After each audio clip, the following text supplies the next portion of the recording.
दोस्तों नमस्कार, स्वागत है आपका यूट्यूब चैनल एबी टेक में। आज है 28 मई 2024 और जान लेते हैं आज की महत्वपूर्ण खबरें जो आज के प्रमुख समाचार पत्रों पर छाई हुई हैं और आप लोगों के लिए बहुत ही इम्पोर्टेंट हैं। सबसे पहले यहाँ पर देखिए अपडेट है कि सीधी भर्ती पर ही जोर, प्रमुख परीक्षाओं का आता पता नहीं। लोक सेवा आयोग की भर्तियों की यहाँ पर बात हो रही है। बताया गया कि उत्तर प्रदेश लोक सेवा आयोग की ओर से स्थगित की गई सभी प्रमुख परीक्षा के आयोजन को लेकर के असमंजस की स्थिति बनी हुई है। आयोग इन दिनों केवल सीधी भर्ती करा रहा है और वो भी विशेषज्ञता वाले पदों पर जिसमें अभ्यर्थियों की संख्या बहुत ही सीमित होती है। जिन भर्ती परीक्षाओं के लिए लाखों अभ्यर्थियों ने आवेदन किया है उनकी तिथियां तय नहीं हो पा रही हैं। आयोग इन दिनों विभिन्न प्रकार की विशेषज्ञता वाले चिकित्सा अधिकारी ग्रेड 2 के पदों पर सीधी भर्ती के लिए इंटरव्यू करा रहा है। इस भर्ती के तहत जब तक जिन विधाओं में के परिणाम घोषित किए गए हैं उनमें अभ्यर्थी न मिलने के कारण 70 से 80% सीटें जो है खाली गई हैं। वहीं पर जहां पर भर्तियों में लाइन लगी हुई छात्रों की बहुत ज़्यादा छात्र हैं, उनको लेकर के आयोग कोई भी अभी स्पष्ट जानकारी नहीं दे रहा है। आप लोग जानते ही हैं ARO भर्ती परीक्षा 2024 प्रारंभिक परीक्षा पेपर लीक के कारण कैंसिल कर दी गई थी, उसकी परीक्षा का आता पता नहीं है। PCS 2024 प्रारंभिक परीक्षा का आयोजन 17 मार्च 2024 को होना था, उसको भी पोस्टपोन कर दिया गया था। ये संभवतः जुलाई में कराए जाने की तैयारी है, लेकिन क्लियर डेट अभी कोई नहीं है। ऐसे ही 4 से 5 भर्ती परीक्षाओं को पोस्टपोन कर दिया गया है जहां पर ज़्यादा अभ्यर्थी थे। तो बहुत सारे छात्र जो हैं परेशान हैं कि आखिर लोक सेवा आयोग को अपना कैलेंडर जारी करना चाहिए रिवाइज करके, ताकि हमें एग्जैक्ट पता तो लग पाए कि आखिर भर्ती परीक्षाएँ कब होंगी। लेकिन लोक सेवा आयोग इनको लेकर के बिल्कुल भी गंभीर नहीं है। जो छोटी छोटी भर्तियां हैं, जो स्पेशलिस्ट डॉक्टर की भर्तियां होती हैं जिनमें छात्र बहुत कम होते हैं, सिर्फ उनको लेकर के जो है आगे सक्रिय है। और अब देखना ही होगा कब तक फ़िलहाल ये चीज़ें ऐसे चलती हैं। आपको बता दें 5 परीक्षाएं स्थगित हो चुकी हैं। जून में भी 2 परीक्षाएं हैं जिनका टलना तय माना जा रहा है। यूपी बोर्ड को लेकर के अपडेट है कि अंक पत्र आना शुरू, जून में मिलने के आसार। यूपी बोर्ड की हाई स्कूल और इंटरमीडिएट परीक्षा में 55 लाख छात्र छात्राओं को अब जून के दूसरे सप्ताह तक अंक प्रमाण पत्र मिलने की जो है उम्मीद है।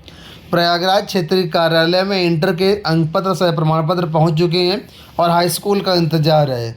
मेरठ, वाराणसी, गोरखपुर, बरेली क्षेत्रीय कार्यालयों में भी इंटर के अंक पत्र पहुँचने लगे हैं। तो फिलहाल पहले था कि मई में ही मिल जाएंगे, लेकिन अब ये प्रमाण पत्र जून के दूसरे सप्ताह में मिलने की संभावना जताई जा रही है। हाई स्कूल का अभी टाइम लगेगा, इंटर के जो है जून में सेकंड सप्ताह से मिलने शुरू हो जाएंगे। वहीं पर जो लोग इम्प्रूवमेंट और कंपार्टमेंट परीक्षा के लिए फॉर्म भरना चाहते हैं यूपी बोर्ड का, चाहे आप 10वीं में हैं, 12वीं में, अपने एलिजिबिलिटी के अनुसार यहाँ पर फॉर्म भर सकते हैं। इसके बारे में मात्र 3 दिन बचे हुए हैं। आवेदन करने की लास्ट डेट 31 मई है। रात्रि 12 बजे के पहले यहाँ पर आपको आवेदन करना होगा। बोर्ड सचिव दिव्यकांत शुक्ल ने बताया कि हाई स्कूल में जिन विद्यार्थियों का इम्प्रूवमेंट लगा है वे अनुत्तीर्ण हुए एक विषय और जिन अभ्यर्थियों का कंपार्टमेंट आया है वे अनुत्तीर्ण 2 में से केवल एक विषय में ही परीक्षा दे सकते हैं। इसके लिए 256 रुपये 50 पैसे का शुल्क देना होगा। वहीं पर इंटर में जो छात्र एक विषय में फेल है वो भी यहाँ पर कंपार्टमेंट का फॉर्म भर सकते हैं। इसके लिए परीक्षा शुल्क 306 रुपये निर्धारित है। तो 3 दिन समय शेष है, जो भी अभी तक नहीं भरे हैं तो ज़रूर भर दीजिएगा। आजकल गर्मी का हाल बहुत ज़्यादा बुरा है। यहाँ पर देखिए लिखा है 48 डिग्री पर तपी राजधानी, अस्पतालों में बेड रिजर्व। दिल्ली, फरीदाबाद, गुरुग्राम में गर्मी ने कई वर्षों के रिकॉर्ड तोड़े हैं। तो गर्मी को हालात को देखते हुए बहुत व्यवस्थाएं की जा रही हैं, लेकिन फिर भी ये व्यवस्थाएं बहुत कम हैं क्योंकि रिकॉर्ड गर्मी पड़ रही है। अस्पतालों में एक तरीके से बेड जो है रिजर्व हो गए हैं। यहाँ पर देखिए लिखा है पिछले 15 सालों के इतिहास में सबसे ज़्यादा गर्म दिन कल रिकॉर्ड किया गया है। ठीक है, अपने उत्तर प्रदेश में झांसी का हाल देखिए, 48 डिग्री में टेम्परेचर गया झांसी का। नौतपा ने तपाया, गर्मी से 9 लोगों की मौत हो चुकी है। आगरा 47.8 डिग्री जो है गर्म रहा है। वहीं पर कानपुर 47.6 डिग्री यहाँ पर देखिए गर्म रहा है। तो बहुत ज़्यादा टेम्परेचर है। लोक सेवा आयोग से देखिए अपडेट है कि रेडियोलॉजिस्ट के 70 पदों के लिए इंटरव्यू सभी रह गए खाली। चिकित्सा अधिकारी प्लास्टिक सर्जन के भी 50 में से केवल 4 पदों पर हुआ चयन। तो लोक सेवा आयोग की सीधी भर्तियों की यहाँ पर बात हो रही है कि चिकित्सा अधिकारी ग्रेड 2 के पदों पर सीधी भर्ती के लिए अभ्यर्थी नहीं मिल रहे हैं। नतीजा ये है कि चिकित्सा अधिकारी ग्रेड 2 रेडियोलॉजिस्ट के सभी 70 पद खाली चले गए हैं और चिकित्सा अधिकारी ग्रेड 2 प्लास्टिक सर्जन के 50 में से 46 पद खाली चले गए हैं। तो यहाँ पर देख सकते हैं कि लोग इन जो पदों पर जाना ही नहीं चाहते हैं। चिकित्सा विभाग एक ऐसा विभाग है जहाँ पर प्राइवेट सेक्टर में सबसे ज़्यादा फ़ायदा होता है। खुद का क्लिनिक, खुद का अस्पताल, इस वजह से ज़्यादातर लोग सरकारी नौकरियों में आना ही नहीं चाहते हैं। यहाँ पर देखिए अपडेट है कि 8 साल में नहीं निपटा अनुदेशक भर्ती विवाद। बेसिक शिक्षा परिषद के 45,000 से अधिक उच्च प्राथमिक एवं कंपोजिट स्कूलों में शारीरिक शिक्षा विषय के 32,022 अंशकालिक अनुदेशकों की भर्ती के विवाद का निपटारा 8 साल बाद भी नहीं हो पाया है। 3.25 साल तक लड़ाई लड़ने के बाद सुप्रीम कोर्ट ने नवंबर 2022 में यह प्रकरण हाईकोर्ट में वापस भेज दिया था, जहां पिछले 1.5 साल से एक बार भी मामला विचाराधीन नहीं है। इतना समय बीतने के बाद भी इस भर्ती के लिए आवेदन करने वाले 1.5 लाख से अधिक अभ्यर्थी निराश हैं। 19 सितंबर 2016 को सपा सरकार में शारीरिक शिक्षा एवं खेलकूद के 32,022 अंशकालिक अनुदेशकों की भर्ती प्रक्रिया शुरू हुई थी। इन्हें 11 महीने के लिए 7,000 रुपये प्रतिमाह मानदेय पर नियुक्ति मिलनी थी।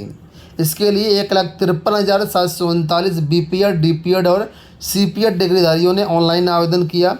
2017 में विधानसभा चुनाव के बाद सत्ता परिवर्तन हो गया। इसके बाद सरकार ने इस भर्ती प्रक्रिया पर रोक लगा दी और तब से लगातार भर्ती प्रक्रिया जो है कोर्ट में फंसी हुई है। लोक सेवा आयोग से देखिए यहाँ पर अपडेट है कि पेपर लीक में फंसे स्कूल ने नहीं माना आयोग का नियम। कॉलेज के प्रिंसिपल को नोटिस दे करके बयान के लिए बुलाया। उत्तर प्रदेश लोक सेवा आयोग की समीक्षा अधिकारी, सहायक समीक्षा अधिकारी प्रारंभिक परीक्षा के पेपर लीक प्रकरण की जांच के दौरान एक निजी स्कूल के स्तर से लापरवाही सामने आई है। पेपर लीक की जांच कर रही एसटीएफ को साक्ष्य मिले हैं कि जिस bishop Johnson inter college Katra से पेपर लीक हुआ था, वहां पर लोक सेवा आयोग की गाइडलाइन का पालन नहीं किया गया। नियमता स्कूल की प्रिंसिपल को केंद्र व्यवस्थापक की जिम्मेदारी उठानी चाहिए थी, लेकिन उन्होंने दूसरे स्टाफ को ये काम सौंप दिया। इस प्रकरण में एसटीएफ ने इंटर कॉलेज के प्रिंसिपल को नोटिस दे करके बयान के लिए बुलाया है। लोक सेवा आयोग की ओर से आरओ 2023 की प्रारंभिक परीक्षा 11 फरवरी 2024 को कराई गई थी। पेपर लीक होने पर आयोग के सचिव ने सिविल लाइन्स थाने में मुकदमा दर्ज कराया था, जिसके बाद एसटीएफ ने पेपर लीक का खुलासा किया है।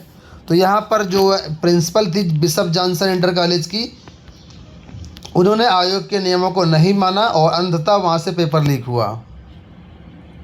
यहाँ पर देखिए वैकेंसीज की अपडेट है आपके लिए। पहली अपडेट है यूपी SSSC से 2,847 पदों पर भर्तियाँ आई हुई हैं। सहायक विकास अधिकारी व आवर अभियंता के पदों पर भर्तियाँ हैं। 7 जून आवेदन करने की लास्ट डेट है। 10वीं इंजीनियरिंग में डिप्लोमा और अन्य जिसके पास पात्रताएँ वो इसमें आवेदन कर सकते हैं। यूपी SSSC की वेबसाइट पर आपको आवेदन मिल जाएंगे। दूसरी वैकेंसीज यहाँ पर देखिए भारतीय थल सेना में 90 पदों पर अप्रेंटिस के लिए ये भर्तियाँ हैं। 13 जून आवेदन करने की लास्ट डेट है। वहीं पर संघ लोक सेवा आयोग में असिस्टेंट कमिश्नर के पदों पर भर्तियाँ हैं। 31 मई आवेदन करने की लास्ट डेट है। भारतीय वायुसेना में भी 304 पदों पर रिक्तियाँ AFCT परीक्षा 2024 के लिए आवेदन है। 10वीं स्नातक पास अभ्यर्थी आवेदन कर सकते हैं। 28 जून लास्ट डेट है। इसके अलावा DRDO में भी 21 पदों पर भर्तियाँ निकली हुई हैं। 31 मई लास्ट डेट है। NIPFP में भी 11 पदों पर भर्तियाँ निकली हुई। रिसर्च ऑफिसर बनने का मौका है। 2 जून लास्ट डेट है। तो अगर आप इसमें आवेदन करने के इच्छुक हैं तो आप लोग जा करके ऑफिशियल वेबसाइट पर आवेदन कर सकते हैं। अंत में यहाँ पर देखिए अपडेट है कि प्रदेश में खुलेंगे फार्मेसी के 113 कॉलेज। नए सत्र में संबद्धता के लिए 21 मिले 191 आवेदन। 9 इंजीनियरिंग कॉलेजों के लिए भी आवेदन स्वीकृत है। तो 113 नए फार्मेसी कॉलेज खुलेंगे आने वाले टाइम पर। दोस्तों ये हो गई आज की सारी सूचनाएं। इस वीडियो में इतना ही। धन्यवाद।